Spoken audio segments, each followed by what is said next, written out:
ScreenAgers, welcome back to another very, very, very special episode of the Canon. Once again, your favorite movie podcast. And as always, the only movie podcast providing you with a watch list of the most essential movies ever made. My name is Raf, and we've got another great episode lined up for you today. We're not going to be talking about a specific essential movie, but we are going to be talking about some essential movies within a very essential genre within film that I personally think doesn't get talked about enough. So we decided to do a little Valentine's Day episode with the one and only Romona Comet, the rom-commentator, right? Rom-com commentator or Sure. rom-commentator? I mean, rom commentator sounds great. I like Yeah. that. However you want to say it. She is the go-to rom-com expert at the Wasteland. You've probably read her rom-com rewind articles and reviews that drop most Tuesdays, every Tuesday on the website. Yeah. Checking out, looking back into the well of some of the great rom-coms, some underseen gems, all Yeah. that stuff. So Ramona, how's it going? Happy Valentine's Day. Yes, it's going good. I'm very excited. I have a lot on my list that I have to watch for Yeah. this. But yeah, this is great. I'm very excited to talk about my rom coms. I don't get to Yeah. do it a lot, to be honest. I don't get to. You're like you said, it's not a genre that gets a lot of love. I think so. No, and that's part of what we're going to talk about Yeah. is why it maybe doesn't get the love that it deserves. Yeah. Um, but so like we've laid out, you are the go-to rom-com expert at the Wasteland. Folks probably have caught on that your pen name is a take on the Yeah. genre. I hope so. I mean, it's a great name regardless, but yeah, I would hope that Romona Comet would be. And actually, Duke got me that name, so I have to give him a shout out for helping me come up with that. Because I was just going It- to go by my boring, regular, God given name, but he's like, "You want to do a pen name?" I was like, "Sure." I don't know yeah, what. He's like, "What about Ramona Comet?" I was like, "Done. I love it. We're I good." wish Yeah. I wish I knew about everyone doing pen names at the website when I joined Hmm. because I was just like, yeah, I'll do my not my full government name, but like Right. it's my name, Right. Have you Um, thought of a pen name? Like, if you were gonna ever have a pen name, do you have one like at the ready? no, I don't. You should have. You I should come should up with have one. one. Yeah. Yeah, You don't have to use it, but just have it like in the back of your just mind. have it ready. Yeah. The issue, not to turn this into like a navel gazing episode for me, but I do think I have a good name. You do have a good name, actually.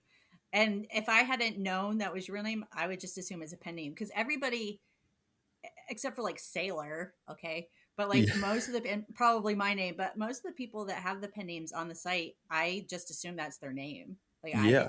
I didn't realize that was a pen name because I'm like, oh, this could easily be somebody's name. So yeah, I mean, you have a great writing name. So I would Sailor stick with it. Sailor Yeah, Monsoon, Sailor probably Monsoon. Yeah, not his birth name. if it was, I mean, Yeah, that's off to his parents, but I don't think it is. Because that would be amazing. it would be too perfect. Too Maybe one perfect. day there will Yeah. be a a real life Sailor Monsoon. Oh Um, man. so, but yeah, bringing it back to rom coms. Yes. Before we talk about like what makes rom coms essential and all the Mhm. rom coms that are in the canon and ones that should be in the canon and that whole discussion, how did you first get into rom coms? Like, how did this become your bread and butter? Oh man. I was 12, 12 years old, and I went my growing up, we didn't go see a lot of movies in the theater. My parents were young and they had 4 kids, so it was hard, movies cost a lot. So we had a dollar theater kind of like around the corner. And I remember that was the first movie I ever saw there was Beauty and the Beast, the Disney animated. And of Mm, course it was beautiful. Loved it. yeah. But I remember my mom took me to a dollar theater. Um, we saw Sleepless in Seattle. Okay. And I don't know what it was about that movie that it was just kind of like, when you see a movie that really sticks with you and kind of like propels you into loving movies. Mhm. Mine was Sleepless in Seattle, and Nora Ephron was a queen. Like Tom Hanks was my guy. He's still my guy. I love Tom Hanks to death. Like he's my favorite. But like Meg Ryan was beautiful, and it was like the themes of fate and trying to find that person. And even if you live on the opposite sides of the country, you're destined to be together. And then, of course, it introduced me to like when she's racing at the end to the Empire State Building to try to find. Oh my God, it was just everything about it was so romantic, but it was also funny. Like Mhm. it had a lot of the jokes went over my head because I was 12. Like, so a lot of the adult jokes, I was like, I don't know what he means by scratching your nails down his back. Like, what are they talking about?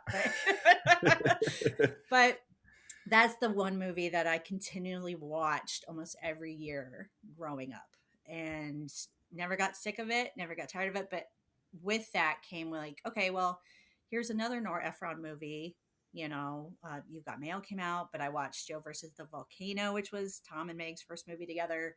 Um, my mom loves romance movies, rom coms, rom dramedy. She doesn't matter. Mhm. And my dad he'd be away a lot on the weekends. So my mom would watch these movies that he's not going to sit down and watch with her. So I would watch these with her. And I don't know what it was. It was just something about the genre that was just very feel good for me. Mhm. Um, and you kind of grow out of that whole like, and this might answer a question you have later of why they don't get the respect they deserve. But I think a lot of people look at these like, oh, well, they're promoting, unrealistic views of romance and what your relationships are going to be like. And Mhm. on one hand, I get it, but I'm also like, well, obviously, like, don't. Why would you go to a Yeah. movie thinking this is going to happen to me in real life? It's Star a Wars isn't movie. realistic. Yeah. No, it's not. I mean, there's like so many of these movies that you're just like, you go to these movies to escape reality. You don't go to these movies to find reality. So I went into these movies thinking, oh, wouldn't it be great if I met a guy like Sam Baldwin from Sleepless in Seattle? I know that's not going to happen. I'm not dumb. But at the same time, it's like, what's wrong with having some expectations and standards for your relationships? What's wrong with wanting your significant other to be romantic or say something sweet or God forbid a grand gesture, you know what I mean? So I don't get the hate that they get. I mean, some of them I Mhm. understand perfectly why they get hate, but the genre as a whole I think is perfect for putting in something that lets you just, and movies are like this, escape the real world, escape the news, escape social media, especially these days, escaping social media, just locking in on the story between these two people who in a rom-com should find their way to each other at the end. So that's kind of what stuck with me. Like I said, growing up, never got sick of them. Every new one that came out I wanted to see whether I loved it or not. I got into like the rom-com books, but I Mhm. prefer movies, so it just kind of stuck with me. And then I don't know, I started working at a movie theater when I was a teenager. I was 16, 17.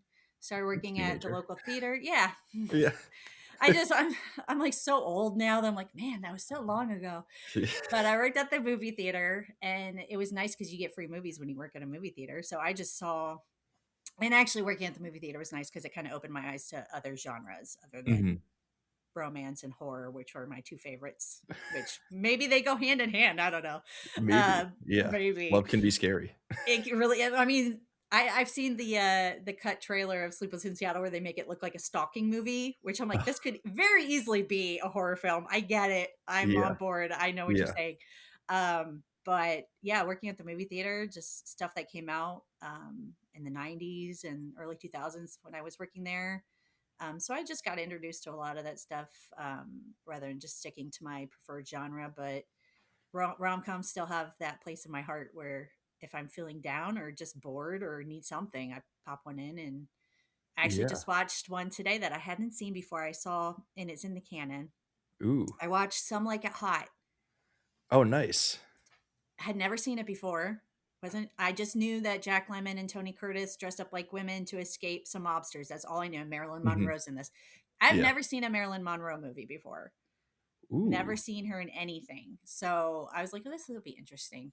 This movie was so freaking funny. Like, oh my, I was trying to work while I was watching it. And I'm just like, It's just watching this movie. I was like, how have I Yep. not seen? That's the thing I love about rom-coms. There's so many that go all the way back to the 30s. Well, I mean, Charlie Chaplin days, like you could call Mhm. several of his movies rom-coms. So it was just like, how have I not seen this movie? Yeah. And it was brilliant, just so funny. Loved it. So yeah, that's just where It's I am. it's such a deep genre. There's so It many is. and like every other genre, right? There are the peaks, there are the Mm-hmm. valleys, there's the stuff in between, there are the Mm-hmm. tropes, there's the like familiar structure, The formula. Yeah. yeah, the formula and all that stuff. Yeah. And yeah, we'll get into the question of like why do these movies get overlooked and all that. But it going back to Sleepless in Seattle, like Yeah. right, like we think about in for this show, we're thinking about movies that are in like the macro canon for everyone, Yeah. like Yeah. movies that everyone needs to see in order to understand the history of cinema. But then there's also Yeah. like the personal canon, right? Oh Like yeah. there's like the 10 movies to get to know Ramona, and like number one might be Sleepless in Seattle, it sounds It like. probably would be. Yeah. Yeah.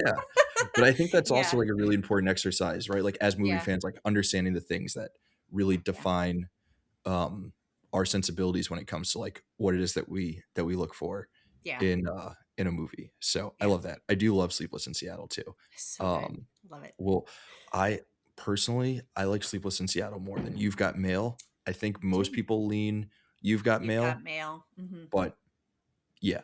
You've Got Mail, I get why people like it. I have Yeah. my own like annoying reasons for dinging it a little bit that we don't necessarily need to get into I don't um know. I might want to hear. in this in this conversation. Should we? Yeah. Do you want to? I would love to. Yeah. Because honestly, it's like being a big fan of rom-coms, especially having friends who are cinephiles and having, everybody at the Wasteland is amazing. Like Mhm. I get along with everybody. I love their opinions. We like to bicker, which is in a perfectly fun way. Yeah. But it's also like, and this isn't anybody on the site making me feel that way, but I am very aware of how looked down upon rom-coms are. So it's my husband's a big movie fan, so I can talk to him about that stuff all the time. But it's hard, like, to get into a conversation about what makes a good rom-com and like what didn't you like about it without it being like derisive, like being like, oh well, it's just blah. If there's an actual like conversation, like this is the problem I had with this movie and it's a Mhm. rom-com, rather than just being like, oh, rom-coms suck anyway. I want to hear it because I Yeah. don't get that a lot. I it's like in like generally I like rom-coms. Like I Yeah. think they're super fun. Hmm. Some rom-coms are like among my favorite movies. Like Sleepless in Seattle like might be like a top 100 movie for me. Yeah. There are other rom-coms that I love. Uh the issue that I have with You've Got Mail is that it's about like a very specific kind of New Yorker. Um I see what you're saying. Yeah. it's a very and like also very specific like time and place. Yes. Like the Upper Very West Side dated. in Hmm. the 90s Yeah. is a particular kind of douchey that like I appreciate, but I also find like kind of annoying. I think maybe Yeah. because like I do see some of myself or like some of what it is that I how like I present sometimes, which now that sounds uh douchey. But you know, no, no, like no, no, no, it doesn't. the the like the intellectual dinner party on the Upper West Side person is Yeah. like kind of a douchebag. Absolutely. Yeah, And very it's pretentious. yeah, Yeah. super pretentious, and it's like Yeah. hard to make a movie about characters like that within this genre where like a lot of it Yeah. relies on making your main characters very likable. Like Yes. they have to have moments where you like don't fully root for them, but at the end of the day they have to be characters that like you're sympathetic towards as an Yes. audience member. Yeah. And I was never able to like get over that sympathetic hurdle in You've Got Mail. Where in like I can see Sleepless in that. Seattle, I was like rooting for that relationship the entire movie. Yeah. Yeah. Uh, Agreed. Yeah, and I can see that. And it's funny because that you mentioned like that the douchery. Um but there is that part in Sleepless in, or I'm sorry, You've Got Mail, where Meg Ryan's character Kathleen is trying to get that author to come in and set up a book signing, the child author that kind of pops by was like, oh, this is an outrage. And she mentions Kathleen's boyfriend Greg Kinnear, like kind of indicating that he's a very pretentious, like uppity kind of writer, but this is the kind of thing that would outrage him, have him write something about it. Yeah. But I was like, Greg Kinnear was pretentious in that he liked to use typewriters. I was like, but I feel like he was probably the least pretentious person in that movie. Yeah. So I was Yeah. like, yeah, so I see what you're saying. It is there is that very specific characters in that film. I mean, he comes from a very wealthy family. She's got this adorable little, children's bookstore on, where was the Upper West Side. Upper West Side. They're in like the Yeah, and 70s. Yeah. yeah, and it is very 90s with the Starbucks boom, and Yeah. I still love the opening, like digital AOL kind Yeah. of like, look at these It- amazing graphics as we make New yeah. York in a computer. And now it's just like, I mean, my kids could do that on Roblox. So Yeah. it's kind of like, yeah, it's a little dated in that. But it So is it is interesting as like an artifact of the 90s of yeah, like that it is. particular space and time, and like yeah, Mm-hmm. we're like worried about like everything becoming digital and like Mm-hmm. super corporate and like Yeah. Starbucks popping up on every corner. And Yeah. I wasn't really hanging out on the Upper West Side in the 90s, but now you go there and it is a lot of just like chains. It is like there are like three Yeah. Starbucks within like a 5 block radius, Yeah. So Yeah. um it's it's an interesting movie. It's just out of like the like 90s rom-coms works for Yeah. me the least.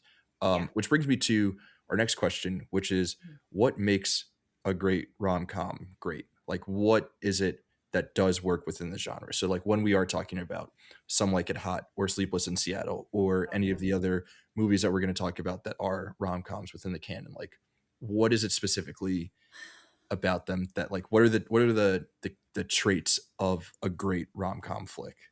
Personally, for me, I need to have, okay, first and foremost, I don't care how outlandish the premise is. I mean, while you're sleeping, she pretends to be this coma guy's fiance. And this, of course, works in the 90s because there's no Google. You can't just type her name in and find Hmm. out, who she is. So I don't care how outlandish the premise is. If the two leads have chemistry, like the reason You've Got Mail, I think is so beloved is because it had Tom Hanks and Meg Ryan. Like if you think about all of the problems you had with it, now put two other people in those roles, maybe you're more like, God, they're douchey. Like they're just Joe Fox is so freaking unlikable, but he's Tom Hanks. Like he makes Yeah. himself lovable. So you got to have two people who actually have chemistry with each other.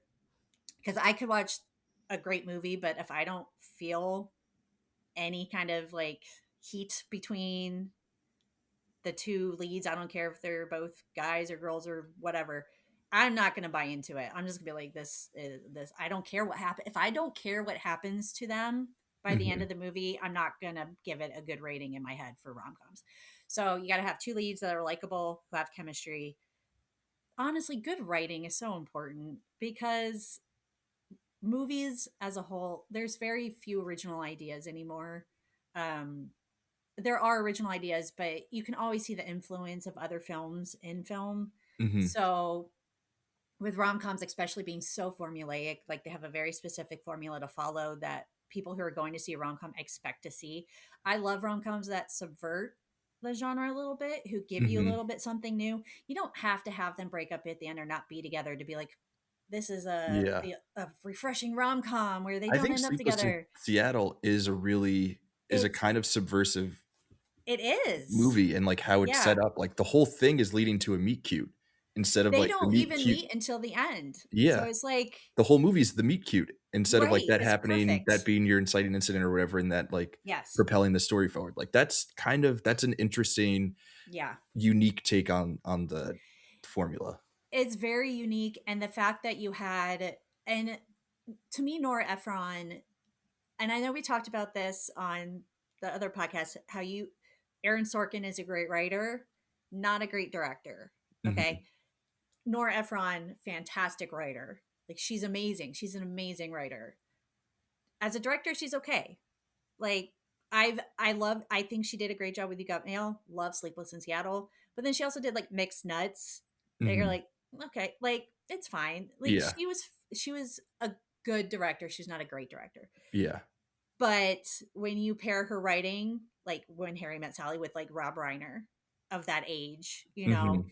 it works so perfectly. So I think that you have to have a good story, someone who knows how to write a good Mhm. romantic comedy. And then you have to have a director who's not going to like go into it being like, this is just a paycheck. I'm just directing a bunch of rom com slop, which I feel like I've seen movies that feel like that to me. Just watching is like, these people don't care about what they're putting out. They're just putting it out. Um, I don't know. A great rom com is just one that really goes full throttle with the romance. It's got to be funny. Mhm. I have to laugh a couple times for We to need some good consider it banter. like it needs the good banter, and it needs to follow the formula. It doesn't need to stick to it completely, but it needs to. A romantic comedy is where the romance is the main focal point, and to me a romantic comedy always ends with the two people being together.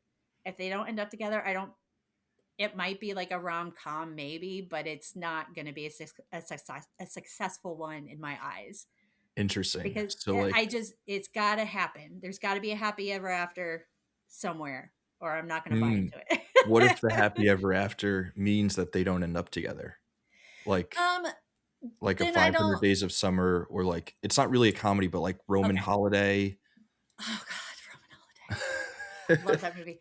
I guess Okay. that's not really a happy ending though. No, It's like sad that they don't end up together. But it sometimes it's is. like happy when they don't end up together, Their and it like lives are makes sense. changed Yeah. because of Like La La e- Land. lo- I don't consider La La Land a rom-com at Yeah. all. I consider it a romantic drama. Okay. It's funny. It has Mhm. funny moments. It's got music. Um I will look at a rom-com as one genre, and then it's got like the subgenres. Mhm. Like 500 Days of Summer to me is a rom-com, but it's like a situationship rom-com. You know what I mean? So Yeah. see how I can make these rules in my head for what it Yeah. should be? We need more Um situationship rom-coms, especially in Absolutely. 2026. I That's mean, like, that's the thing. yeah, we Like, needed this like 5 years ago. Like right. And every 500 Days of Summer is fantastic at it, yeah. because it's very clear who's into that relationship and who is not as into that. And I love that about that movie because it's different. Mhm. It's not, but there's also like some of the rom coms that come out. You're just like, oh God, it just feels like they're just doing carbon copies of what came before it. And there's nothing very interesting about it. It might be a good way to pass 2 hours, an hour and a half, and be like, okay, well, that was fine. That was cute, but it doesn't really strike you. So I don't know. I just feel like a good romantic comedy has to have a happy ending. I guess that I can concede that they don't necessarily have to end up together. But like the breakup with Jennifer Aniston and Vince Vaughn, marketed as a rom com, not a rom com. Because they're Hmm. broken up at the end and they're not together. There's Yeah. like that maybe when they smile at each other on the street, like, oh, okay, well, no, maybes don't freaking count.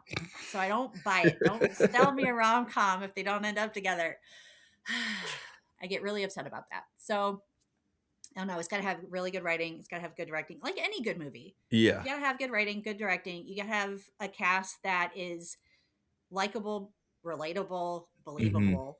And again, I don't care about the premise. Give me a weird ass premise. I don't care Yeah. what it is, but if it's done well, I mean, I'm trying to think of like the last romantic comedy that really got any love from like the Academy, and it might have been The Big Sick in Okay. 2017. I did like The Did you? Big Sick. I Yeah. did like The Big Sick, yeah, Yeah. and that felt like that was really good because the cast was great, Mhm. the writing, the screenplay was great. Mhm. Even though she's in a coma for a lot of the movie, like they had really great chemistry in the scenes that they had together. Yeah. Yeah, so and it was just something, and I know the screenwriters, they wrote that movie based on like their own real life courtship, like how they met. So Mhm. that to me really adds something into a romantic comedy where there's that little bit of believability if like the screenwriters are actually putting themselves into a movie. Nor Ephron did it with When Harry Met Sally. Her and Rob Reiner both put themselves in the characters of Harry and Yeah. Sally. Like, so I just feel like that kind of gives those movies a little bit more credibility, I guess, Hmm. with people who might not enjoy, like, they hear the Yeah. word rom-com and they think of like the 27 dresses and How to Lose a Guy those in 10 Days. how to how to lose a guy in 10 days. And I'll see these lists of like the 10 greatest rom-coms of all time, and it'll always have how to lose a guy in 10 days and like Pretty Yeah. Woman. And Pretty Woman, I can get on board with that. But like these schlocky like 90s that are Yeah. fun, but I'm like the greatest though, I'm like I don't know about that. So So it's just it's for the greatest yeah, rom-coms of all yeah. time, not to say that, well, let's say that the canon has the definitive They have some uh, pretty good ones on there. Yeah. answer for what are the best rom-coms of all time, or the rom-coms that we consider at Screen Age Wasteland to be essential. I think before I ask you what your 5 favorite rom-coms that are in the canon are, do Okay. you have a list of movies that are in the canon that you would consider rom-coms? I don't have the list in front of me, but I I know that have you the were able list. to go through. So I'm curious to know Yeah. how many rom-coms we have in the canon. I And then was we actually can, surprised yeah, at how many rom-coms are in the canon. Here it or is. rom-coms by your definition, because there might be some movies that are in the canon that like, Yeah. and we'll talk about that after. But give us the ones that you ID'd. Where are they? Okay, so the ones that I ID'd as being actual definitive rom-coms. When Harry Met Sally is in the canon. Nice, It Happened One Night is in the nice. canon. Roman Holiday, Okay, Some Like It Hot, which is why I watched that today because I was like, I haven't seen this. yeah, His Girl Friday, brilliant movie, loved it. okay. Got 5. Uh, there's 5 there, and those are, I think, the purest rom coms that are in the canon. Mm-hmm. And Sailor and I have had this conversation about The Princess Bride, about whether or not The Princess Bride is a romantic comedy. Mm, I have also had this debate with my husband, but okay. my husband always goes back to saying The Princess Bride is everything. It has every genre in it. So Yeah, you can say it's not solely a romantic comedy, but it's an adventure, fantasy, comedy, like, you know what I mean? yeah, So I feel like you could put The Princess Bride in there as rom com, but you could also leave it out. Like I feel like there's an argument to be made for both sides. The Apartment is also in the canon, which I saw for the first time last year or the year before. mm-hmm. Um, Also, I believe a romantic comedy, but also kind of like very a little bit more of like a melancholy romantic Yeah, comedy because it's got yeah, some pretty deep themes, like darker themes going on yeah. with that movie. But I can see why people would consider it a rom com too. So that I would say is probably um, a romantic comedy. Dirty Dancing is in this. I do not consider Dirty Dancing a comedy. Okay, Like, yeah, um, I feel like it's got comedic moments and it is a romance, but I don't, as a definition, I don't believe that's a romantic comedy. But I know Dirty Dancing is in there, so I was pretty happy about that because I do love that movie. that's fair. Okay, so Yeah. we've got a few that are borderline. Yes. Again, I don't have the full list in front of me, but in terms of I will. movies that we have done episodes on Yeah.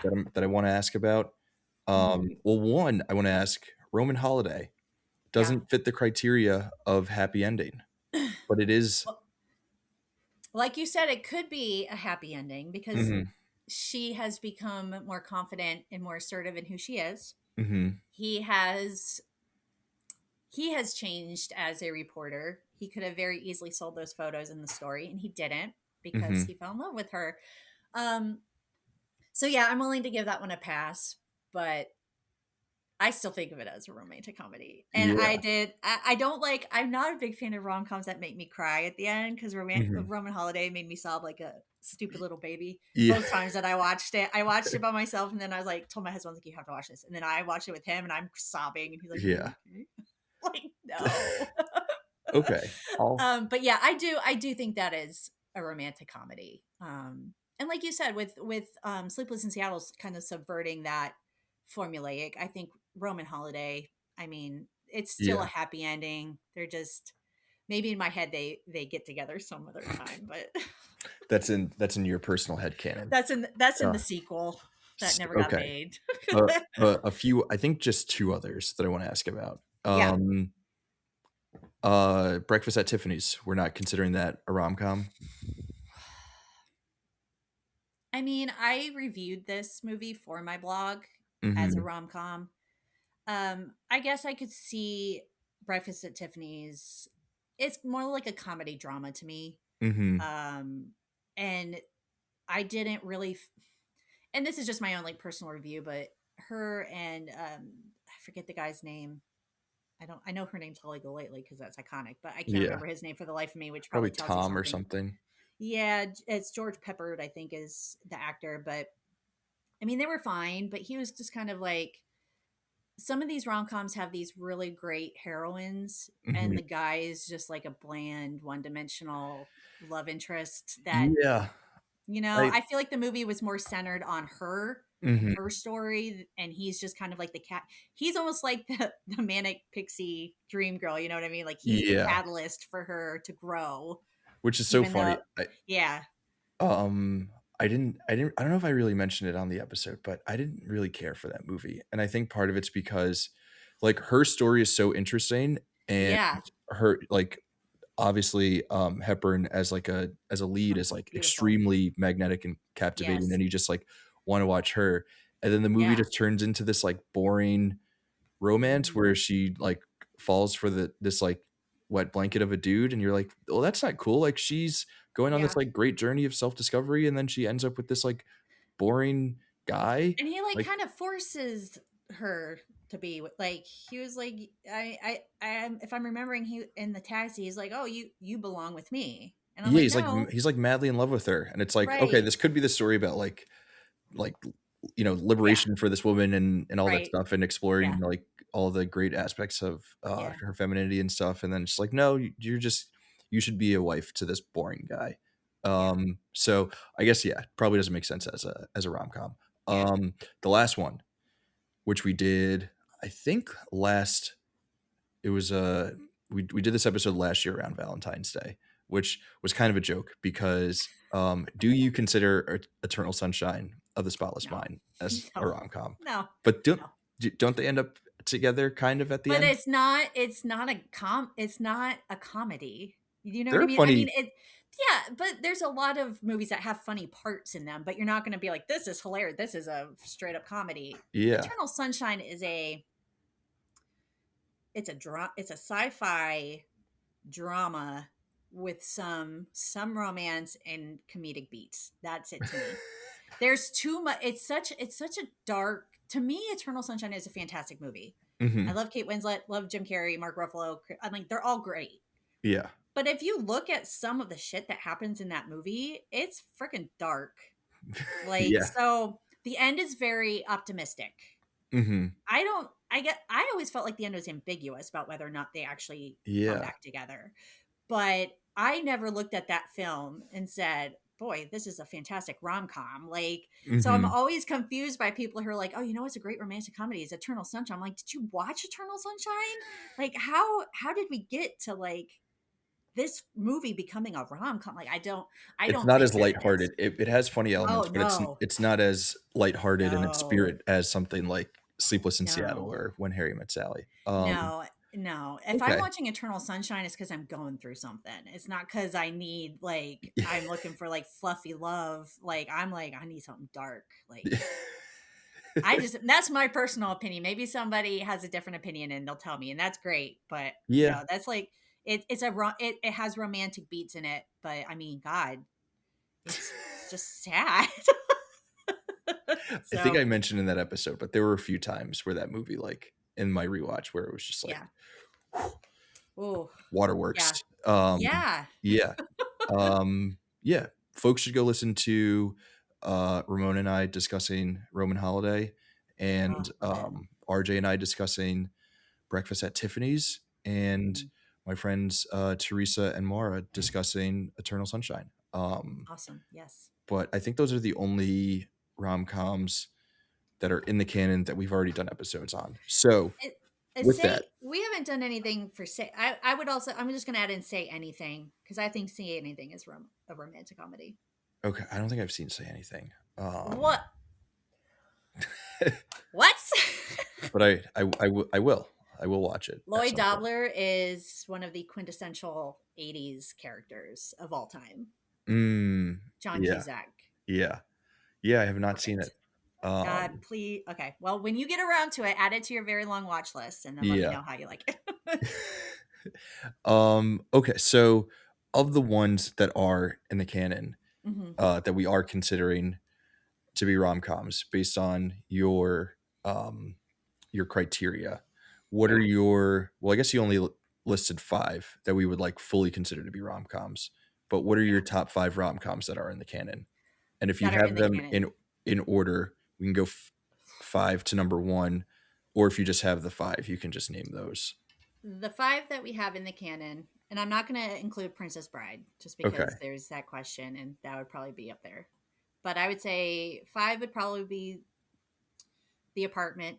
okay, 4 would be His Girl Friday. okay, 3 would be Roman Holiday. nice. 2 would be It Happened One Night. And Mhm. then 1 would be When Harry Met Sally. I just think It's the gold standard. I feel like it's like the blueprint for romantic Yeah. comedies going It's forward from that time period for yeah. sure. I've been holding off doing an episode on When Harry Met Sally because I feel like it's just gonna be such a monumental episode that Yeah. I wanna keep having it out there as something to chase instead of getting it Yeah. over with, you know? Yeah. Like Yeah.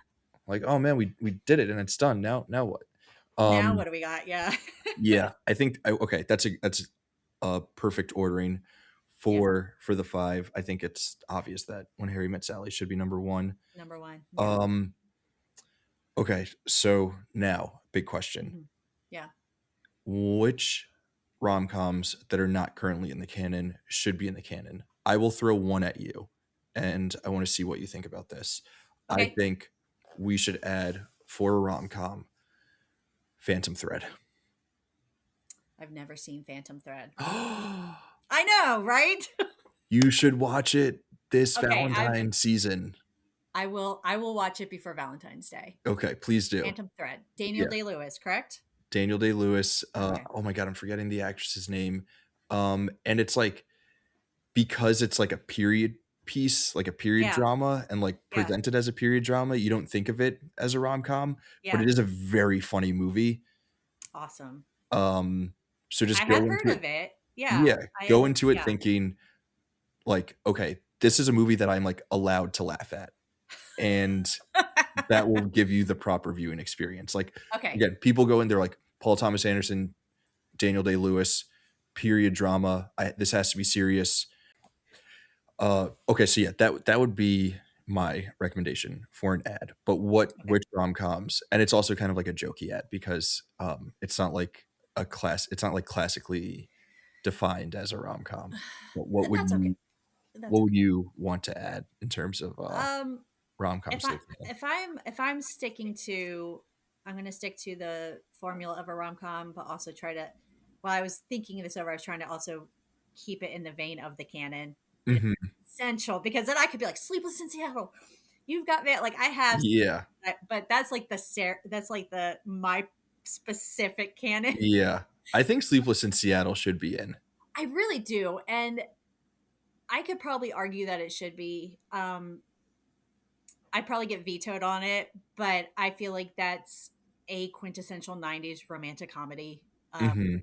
Like you said, people hear Tom Hanks, Meg Ryan, they go to You've Got Mail. I Mhm. I even like Joe versus the volcano a little bit more than Yeah. You've Got Mail because it's so quirky and weird. Um, but yeah, I would love to see Sleepless in Seattle in the canon. I would very happily write that one up. Oh, yeah. But in terms of I guess just like trying to stick with like the quintessential, I would definitely have the Philadelphia Story from Mm. 1940. Katharine Hepburn, Cary Grant, and Jimmy Stewart. Like Is that not in? no, I it was not on the list unless I missed it, but I did not see it. Hmm. I think I even did like a search for it to like on my like notepad. I was like search for Yeah. I was shocked actually because I think that is considered one of the best, one of the greatest rom coms of all time. Yeah. And Katharine Hepburn is just Spitfire. Love her. And the thing that's great about the Philadelphia Story is there's so many romantic comedies with love triangles where you have the two people are going to end up together, and then the other person who kind of is just there to kind of make it a problem, Hmm. complicate things into the end. You honestly could have had her end up with either man at the end of this Mm, movie. Both of them, she had insane chemistry with both of them, yeah. and they are Don't very different spoil who she characters. ends up with. I'm not going to say who she ends up with. Don't spoil it, even No, though no, no. it's a 80-year-old. 1940, Yeah. but okay, I won't spoil it. But I'm just saying they're all fantastic. I think, did Jimmy Stewart get nominated for an Oscar for this? Did he win? I can't remember. I don't think he won. Maybe he did. I don't remember. But Hmm. it was Oscar nominated. They're all fantastic. It's so funny. They're all great. Love it. That should be in the canon for sure. Yeah. I would also say around that time, actually, I think it's 1940, The Shop Around the Corner, also another Jimmy Stewart and Margaret Sullivan, the Nice. inspiration for You've Got Mail. If you don't want to put Hmm. You've Got Mail in there, The Shop Around the Corner is fantastic. It's a great holiday film. They have a wonderful chemistry. Their banter is better than Meg Ryan and Tom Hanks' banter, and You've Got Mail. Loved it. I like to watch it every year if I can. So that one should, I think, also. And I think it's listed pretty high on the Rotten Tomatoes list of the 200 greatest rom-coms of Hmm. all time. I think it's in the top 10. So I feel like Yeah. that should be in there. And then if you want to go a little bit more modern, this might be a little off the cuff because it's also a sports movie. Is Bull Durham, Kevin Okay. Costner, and Yeah. Susan Sarandon and Tim Robbins. I I saw don't think that. we have any baseball movies.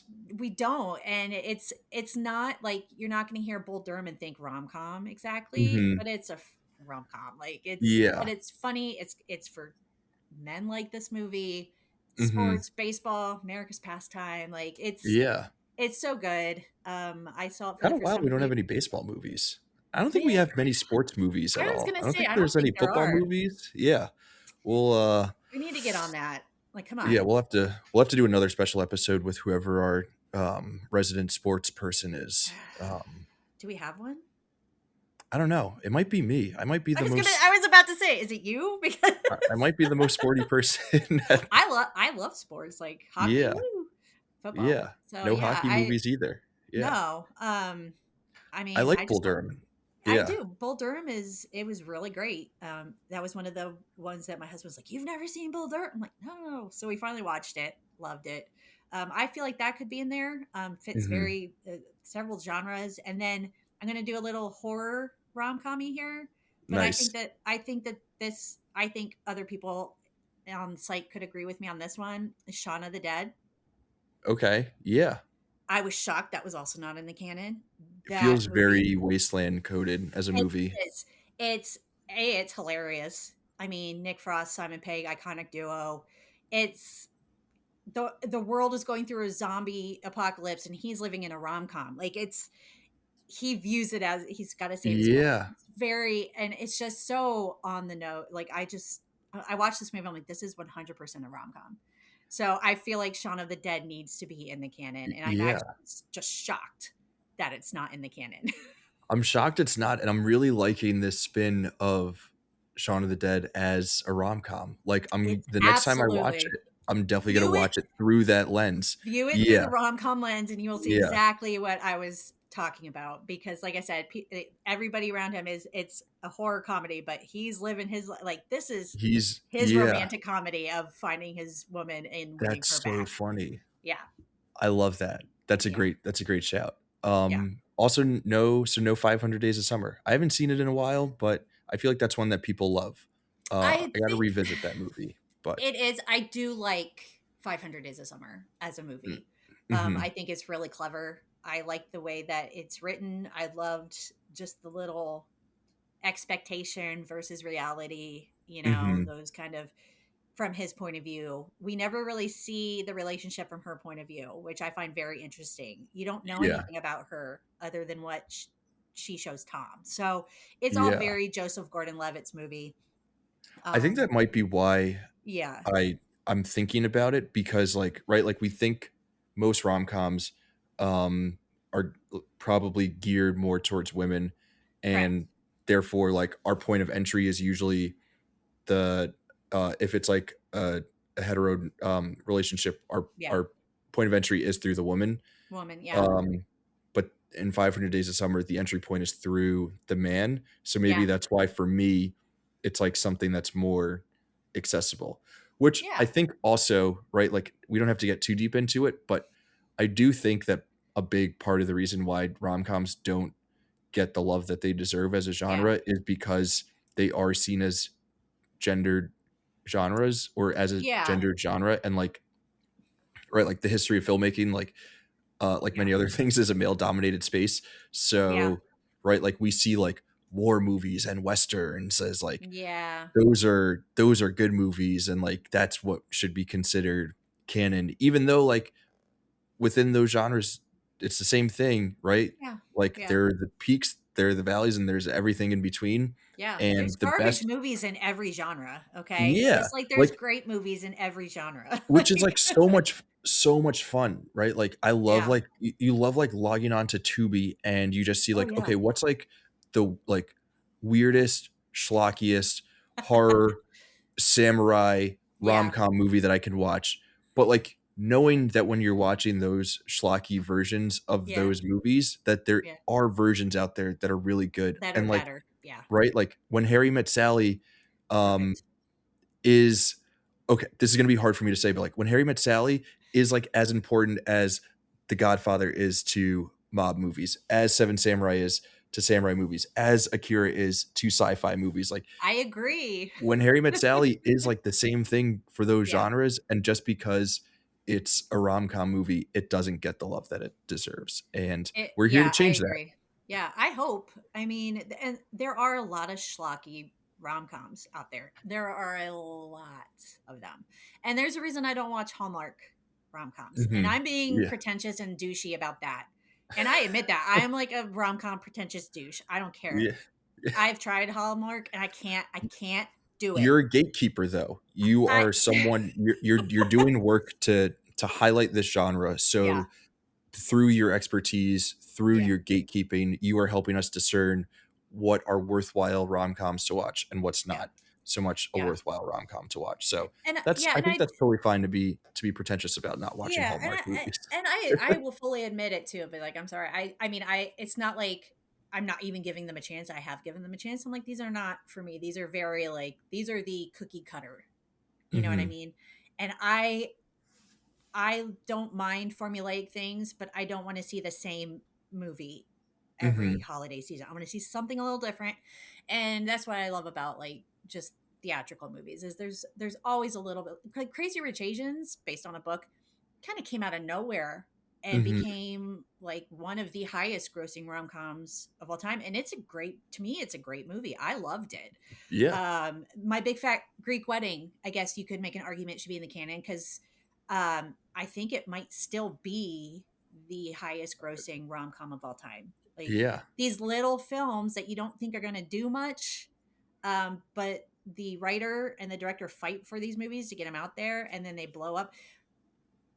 I think it's been proven many times that people like to see a good romantic comedy. And I wore that shirt the other day. Watch rom coms in theaters. Like, give Yeah. them a chance. You might be surprised. And maybe you'll go Hell into yeah. and be like, oh, and I've done that. I've gone into a movie with really high expectations and I've left like, well, that was kind of disappointing. But that's the whole point is like these movies aren't going to get made if there's just this continuous like prejudice against rom coms. Like, oh, they're Yeah. just schlocky, unrealistic, romances that have a predictable ending. I like a predictable ending with these. That's what I Yeah. need sometimes. I love watching my movies where I don't know what's going to happen at the end and I love being surprised, but sometimes you just want to go into it knowing that the journey is going to be a good one instead Yeah. of getting completely destroyed. I get, there's certain genres that don't work for certain Yeah. folks, and like I get that. Oh, But yeah, for sure. the cream of the crop can work, Yeah. and like there is a lot of stuff even beyond the cream of the crop, like, Yeah. within that like middle ground for rom-coms that is worthwhile Yeah. watching. I'm trying to be better about watching more rom-coms myself. Got to Well, if you need rewatch recommendations. some of these faves. Absolutely. Um, Ramona, before we get out of here, you're talking about formula. I Yeah. think you're rocking a t-shirt that Yep. has some of the All my tropes and tropes. formula Yeah. what's on that? What are some of the rom-com tropes that we've got on for? this this has friends to lovers, which I'm always a sucker for friends to lovers, Okay, especially if just there's like, friends, two strings yeah, attached. Yeah. some kind of wonderful. 1987 maybe. It's got Mm-hmm. Mary Stuart Masterson and Leah Thompson, and who's the red-haired guy who was supposed to be in Back to the Future that Oh, yeah, yeah. you know who I'm talking That about. guy. God, it's Yeah. going to come to me later. I'm going to be so pissed that Yeah. I can remember. Duke, if Duke Anyway, is listening, he's gonna be like, he's he's probably gonna know. he's screaming He's at us screaming right at now. you. Yeah. Yeah. But that's a great friends to lovers, because there's the pining of the friend and he's interested in somebody else at the moment, Yeah. and they're very different women, and oh, so good. Love it. Soulmates, I guess you could say Sleepless in Seattle. The Yeah. destined fated kind of Mhm. rom-com is great. Love triangles, I don't mind a love triangle. I prefer love triangles where, like the Philadelphia story, you just don't know, or you don't Yeah. care which one she ends up with, because they're both great. That's a good love Yeah. triangle. Second chance romance, high school sweethearts meet again later in life, come Yeah. together. Perfect. Love it. Forced proximity. There's always the one movie I always think of, and there's so many that have forced proximity, but Leap Year, when Mhm. they're going cross country in Ireland together. Matthew Good's Yeah. trying to get Adam Scott to propose. Got to sleep in the same bed. Oh my god! I was like, come on, it's everything. Forced proximity, when two people have to be together either against their will Yeah. or for circumstances. It's a Kinda great When Harry trope. Met Sally.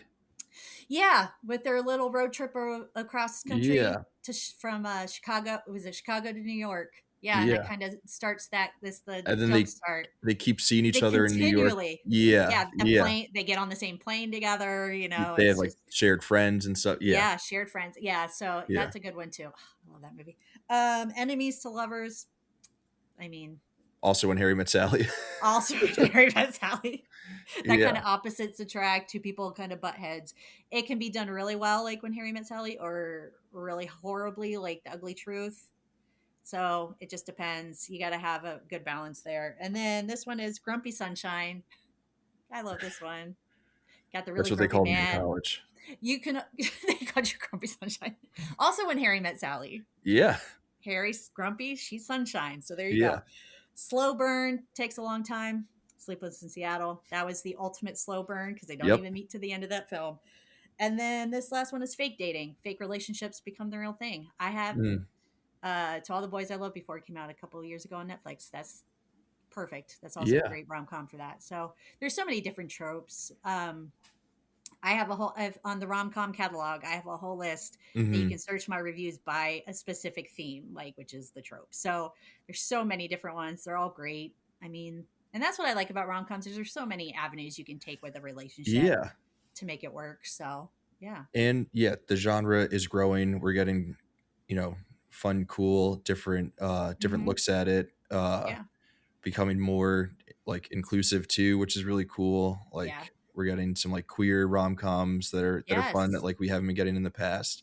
yep. You mentioned, like, Crazy Rich Asians, Asians, we're getting great movie. diversity there too. So there's still, like, really cool subversive writing that people can do. There's a whole lot of different things people can Yeah, continue to go back to the well of the tropes. But yeah, Ramona, thank you for explaining to us, enlightening us as to how rom-coms can be essential, how they are essential, something that we should yes, look at. Um, a fun little Valentine's Day episode of the yes. canon that I hope all the lovers out there are enjoying. And not yelling at us for choosing the wrong movies. Yeah, no, just some light listening, some good Yeah, recommendations for things to check out leading yep, into Valentine's Day weekend. Um, yes. but yeah, thank you again. Maybe who knows? Maybe we will be talking about one of those rom coms later this season, I hope so. to be I determined. I have a lot to say about all of them. So. Hell yeah. Well, can't wait to have you back on Yeah. ScreenAgers. Can't wait to join y'all again for more essential movie discussions. Again, we don't know yet if there's going to be more special episodes or if we're going to be jumping into movies proper soon. Kind of, things are a little up in the air right now for the season, but we will be back in the same feed soon. check us out on screenagewasteland.com proper. You can check us out on the ScreenAge Wasteland YouTube page, which I think has been rebranded as Saw Podcast, but it still has the name ScreenAge Wasteland. So we're still Find us. there. You can also, wherever it is that you're listening to us, whatever podcasting platform you're on, we'll be back here. And yeah, as always, in the meantime, we will see you lovely folks in the wasteland. Bye, everyone.